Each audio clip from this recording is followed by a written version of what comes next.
श्री दुर्गा सप्तशती पाठ दूसरा अध्याय। मेधा ऋषि बोले, पहले समय में असुरों के राजा महिषासुर और देवताओं के राजा इंद्र के मध्य 100 वर्ष युद्ध में असुरों ने देवसेना को हरा दिया। देवताओं की जीत कर महिषासुर इंद्र बन बैठा। देव हार कर ब्रह्मा को साथ ले कर महादेव तथा विष्णु के पास गए। देवताओं ने महिषासुर के साथ होने वाले युद्ध का वृतांत कहा।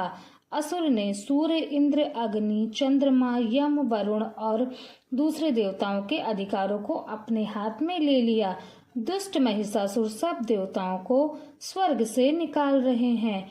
इंद्र ने शत्रु ने जो कुछ किया वह सब हमने आपसे निवेदन किया। हम आपकी शरण में आ चुके हैं। कृपा करके असुर को वध करने की चिंता करें। देवताओं के वचन सुनकर विष्णु भगवान और महादेव अत्यंत क्रोधित हुए। भौहें चढ़ गईं और मुख तमतमा गया। क्रोध से युक्त विष्णु, महादेव तथा ब्रह्मा तीनों के मुख से एक बहुत बड़ा तेज निकला। अन्य इंद्र आदि देवताओं के शरीर से भी एक एक बड़ा तेज निकला और वह तेज सब एक स्थान में एकत्र हो गए। देवताओं को देखते देखते वह तेज पुंज जलते हुए पर्वत के समान हो गए और उसकी ज्वाला की दीप्ति सब दिशाओं में फैल गई। सब देवताओं के शरीर से उत्पन्न व एकत्र अतुल तेज तीनों लोकों को प्रकाश दे रहा था। स्त्री रूपी हो गया। शुंभ के तेज से उस स्त्री का मुख, यम के तेज से केश, विष्णु के तेज से बाहु, चंद्रमा के तेज से दोनों स्तन, इंद्र के तेज से मध्य भाग, वरुण के तेज से जंघा, पृथ्वी के तेज से नितंब, ब्रह्मा के तेज से पैर, सूर्य के तेज से पैरों की उंगलियां, वसुओं के तेज से हाथों की उंगलियां, कुबेर के तेज से नासिका, प्रजापति के तेज से दांत उत्पन्न हुए, अग्नि के तेज से तीनों नेत्र, दोनों संध्याओं के तेज से भौमें और वायु के तेज से दोनों कान बने। इस प्रकार देवताओं के तेज से या शिवा देवी पैदा हुई। तेज समूह से उत्पन्न देवी को देखकर असुरों से सताए हुए देवता प्रसन्न हुए। इसके पश्चात शिव जी ने अपने त्रिशूल से एक त्रिशूल निकालकर उस देवी को दिया और अपने चक्र से उत्पन्न चक्र विष्णु भगवान ने दिया। वरुण ने शंख और अग्नि ने शक्ति दी। वायु ने धनुष और बाणों से भरपूर चाप दिया। देवताओं के राजा इंद्र ने अपने वज्र से उत्पन्न करके एक वज्र दिया तथा ऐरावत हाथी का घंटा निकाल कर दिया। यम ने काल दंड से दंड निकाल कर दिया। वरुण ने पाशती, प्रजापति ने रुद्राक्ष की माला और ब्रह्मा ने कमंडल, सूर्य ने अपने किरणों को देवी को रोमकूपों में भर दिया। काल ने खड़ग उसकी निर्मल ढाल दी। समुद्र ने सुंदर हार, 2 नूतन वस्त्र, दिव्य चूड़ामणि, कुंडल, कंकड़, निर्मल, अर्धचंद्र सब भुजाओं में बाहुबंद, पैरों के नुपुर, गर्दन में कंठा, सब उंगलियों के लिए रत्न जड़ी अंगूठी दी। विश्वकर्मा ने स्वच्छ कुल्हाड़ा तथा अनेक प्रकार के अस्त्र और भेदा न जा सके ऐसा कवच दिया। कमल के खिले हुए सुंदर फूलों की माला सिर पर तथा उस पर धारण करने के लिए तथा कमल के सुंदर फूल प्यारा समुद्र ने दिए। हिमालय पर्वत ने एक सिंह सवारी के लिए तथा अनेक प्रकार के रत्न दिए। कुबेर ने सुरा से भरा एक महापात्र दिया। शेषनाग ने महापड़ी विभूषित एक नागहार दिया। अन्य सभी देवताओं ने भूषणों और अस्त्रों से देवी का सम्मान किया। फिर देवी ने बार बार जोर से गर्जना की। उस आवाज से आकाश मंडल भर गया। इसकी प्रतिध्वनि बहुत भारी हुई जिससे सारे लोक में हलचल मच गई। समुद्र में कंपन आ गया। पृथ्वी तथा समस्त पर्वत शिखर डगमगा गए। सारे देवता प्रसन्न हो सिंहवापिनी देवी की जय हो बोले। भक्ति से सब मुनि गण देवी की स्तुति करने लगे। देवताओं के शत्रुओं से सारे त्रिलोक्य में हलचल देखकर अपनी समस्त सेना को तैयार किया और अस्त्र शस्त्र उठा लिए। महिषासुर ने कहा, यह क्या है? और बाद में उस शब्द की ओर सेना सहित दौड़ पड़ा। तब उसने तीनों ही लोकों को प्रकाशित करने वाली देवी को देखा। उस देवी के चलने से पृथ्वी दबी जा रही थी, उसके किरीट आकाश को छू रहे थे, उसके धनुष की, चाप की टंकार से पाताल आदि सब लोग कांप रहे थे।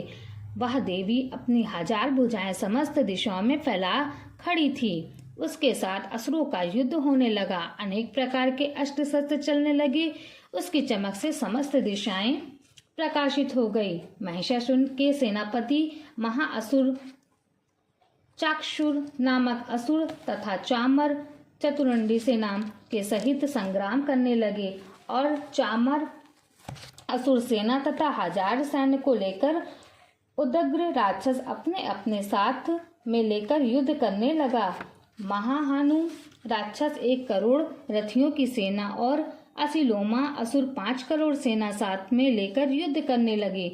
वाष्कर नामक असुर 60 लाख रथ तथा हजारों हाथी घोड़ों की सेना ने कर समर करने लगा। वृत नामक असुर 1 करोड़ सेना लेकर विडाल असुर ने 1 करोड़ 50 लाख सेना लेकर तथा और असुरों ने भी अयुत सेना रथ हाथी घोड़ा साथ लेकर देवी से समर करने लग गए। और महिषासुर भी श्री भगवती के साथ युद्ध करने के लिए करोड़ करोड़ 1000 रथ हाथी तथा घोड़ों की सेना साथ लेकर समरभूमि में आ डटा। वे राक्षस गढ़ तोमर, बिंदीपाल, शक्ति, मूसल, खड़ग, फरसा आदि हथियारों से भगवती के साथ समर करने लगे। अनेक दैत्य भगवती के ऊपर शक्ति फेंकने तथा कई पाश फेंकते थे। अनेकों राक्षसों ने तो भगवती को तलवार से मारने के लिए प्रहार किया, तो उसी समय देवी ने राक्षसों के अस्त्र शस्त्रों को खेल खेल में काट डाला।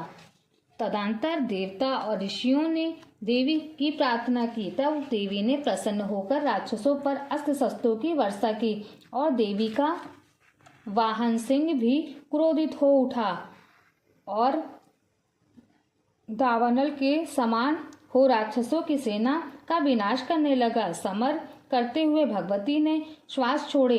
उन प्रत्येक श्वासों में भगवती के सैकड़ों हजारों गढ़ उत्पन्न हुए और फिर वह भी बिंदीपाल, फरसा आदि अस्त्र शस्त्रों से संग्राम करते हुए देवी की शक्ति द्वारा असुरों का विनाश करते हुए ढोल, शंख, मृदंग बजाने लगे। अंततः भगवती ने त्रिशूल, गदा तथा तलवारों से सैकड़ों महाअसुरों को मार डाला। कुछ असुरों को घंटे की आवाज से मोहित कर लिया, कुछ को पास में बांधकर पृथ्वी पर घसीटा और कुछ को खड़ग से टुकड़े टुकड़े कर फेंक दिया और कुछ दैत्य भगवती की गदा के प्रहार से मूर्छित होकर पृथ्वी पर ढेर हो गए। कुछ राक्षसों के मुख पर मूसल की चोट लगने से रक्त बहने लगा। बहुत से राक्षस तो हृदय में चोट लगने से आहत हो पृथ्वी पर गिर गए तथा अन्य बाणों से ही मर गए, अर्थात देवताओं को कष्ट देने वाले दैत्य मरने लगे तथा बहुतों की तो भुजा और गर्दन कट गई। कुछ दैत्यों के सिर फट गए और कोई कोई शरीर के मध्य भाग में ही काट दिए गए। कुछ महाअसुर जांग कर जाने के कारण धराशायी हो गए। कुछ दैत्यों के एक भुजा, एक आंख, एक पैर तथा मस्तक कटकर धरती पर गिर पड़ते और फिर उठ खड़े होते। फिर ये ऋण बड़े बड़े हथियारों को लेकर भी भगवती से लोहा लेते हैं। दूसरे ऋणबाजों की ध्वनि के साथ साथ नृत्य करने लगते।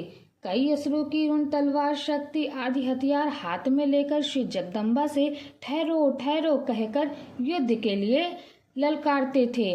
उस रण क्षेत्र में रथ, हाथी, घोड़ा राक्षसों के गिर जाने पृथ्वी ढक गई। राक्षसी सेना पर रक्त इकट्ठा होकर महानदी की तरह बह रहा था, परंतु मां भगवती ने उन असुरों की सेना का इस प्रकार संहार कर दिया मानो तृण के ढेर को अग्नि में जला डाला हो। देवी का शेर भयंकर शब्द करता हुआ अपने सिर के बालों को हिलाता था, मानो वह शत्रुओं के प्राण चुन लेता था।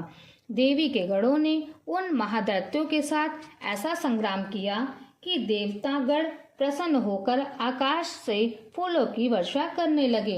इति श्री मार्कंडेय पुराण के देवी महात्म्य में महिषासुर की सेवा वध नामक दूसरा अध्याय समाप्त। ये अध्याय मैंने आपको श्री दुर्गा सप्तशती किताब से सुनाया है। अगर बोलने में कुछ त्रुटि हो गई हो तो क्षमा करें।